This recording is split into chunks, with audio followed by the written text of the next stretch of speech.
नमस्कार, स्वागत है आपका वीके न्यूज में। नए संसद भवन निर्माण को लेकर बड़ी खबर आई है। सुप्रीम कोर्ट ने लोकतंत्र के नए मंदिर के निर्माण को हरी झंडी दे दी है। जो लोग पर्यावरण फिजूल खर्ची को लेकर सवाल उठा रहे थे, शायद उन लोगों को जवाब मिल गया होगा।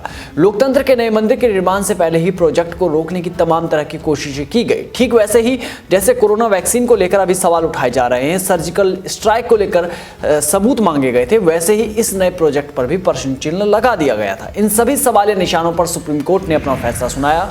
सुप्रीम कोर्ट ने सेंट्रल विस्टा प्रोजेक्ट के खिलाफ दायर याचिकाएं खारिज कर दी है। पर्यावरण का हवाला देते हुए इस प्रोजेक्ट के खिलाफ याचिकाएं दायर की गई थी। सुनवाई जस्टिस एएम खानविलकर की अध्यक्षता वाली पीठ ने की। हालांकि 3 जजों की पीठ ने यह जरूर कहा कि निर्माण कार्य से पर्यावरण को नुकसान ना पहुंचे, इसके लिए स्मोक टावर्स जरूर लगाए।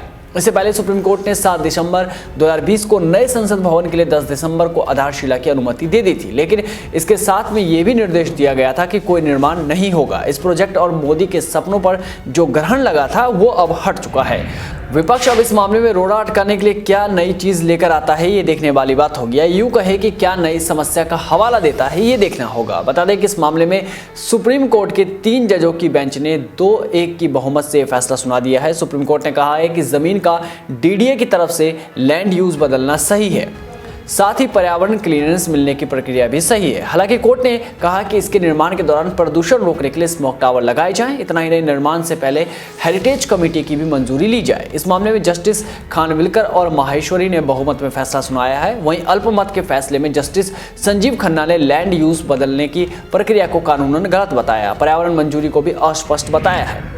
खैर, इस मामले में 2-1 के बहुमत से आया फैसला मान्य होगा। नई संसद और सरकारी इमारतों का निर्माण हेरिटेज कमेटी की मंजूरी लेने के बाद हो सकेगा। जानकारी के लिए बता दें कि केंद्र सरकार के इस प्रोजेक्ट और मोदी जी के सपने को कई सारे याचिकाकर्ताओं ने चुनौती दी थी। इन याचिकाओं में कहा गया था कि बिना उचित कानून पारित किए इस परियोजना को शुरू किया गया। इसके लिए पर्यावरण मंजूरी लेने की प्रक्रिया में भी कमियां हैं। हजारों करोड़ रुपए की ये योजना सिर्फ सरकारी धन की बर्बादी है। संसद और उसके आसपास की ऐतिहासिक इमारतों को इस परियोजना से नुकसान पहुंचने की आशंका है। ये सारी बातें याचिकाएं में कही गई थी। इस मामले में सुप्रीम कोर्ट ने 5 नवंबर को फैसला सुरक्षित रखा था। उस समय कोर्ट ने कहा था, हम इस दलील को खारिज करते हैं कि सेंट्रल विस्टा में कोई नया निर्माण नहीं हो सकता। विचार इस पहलू पर किया जाएगा कि क्या प्रोजेक्ट के लिए सभी कानूनी जरूरतों का पालन किया गया है। 7 दिसंबर को कोर्ट ने इस बात पर संज्ञान लिया कि उसका फैसला लंबित होने के बावजूद सरकार परियोजना का काम बढ़ा रही थी।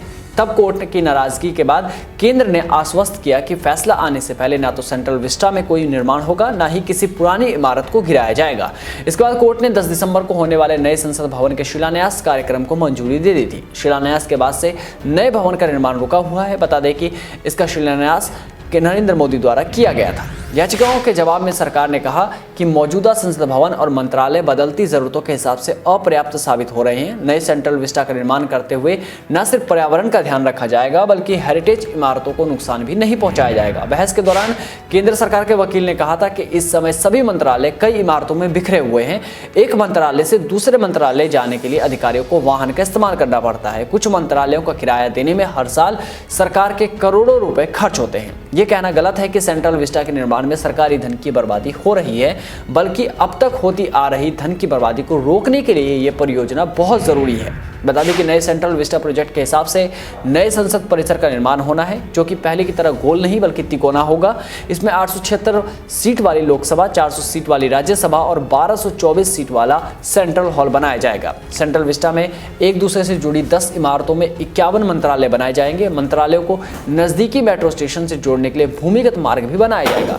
तमाम खासियतों के हिसाब से नए संसद भवन का निर्माण किया जाएगा और इस निर्माण से भी कुछ वामपंथियों को शायद थोड़ी परेशानी थी और इस परेशानी का जवाब सुप्रीम कोर्ट ने दे दिया है। इस रिपोर्ट में बस इतना ही। देश और दुनिया की तमाम बड़ी खबरों से जुड़े रहने के लिए बने रहिए वीके न्यूज के साथ। नमस्कार।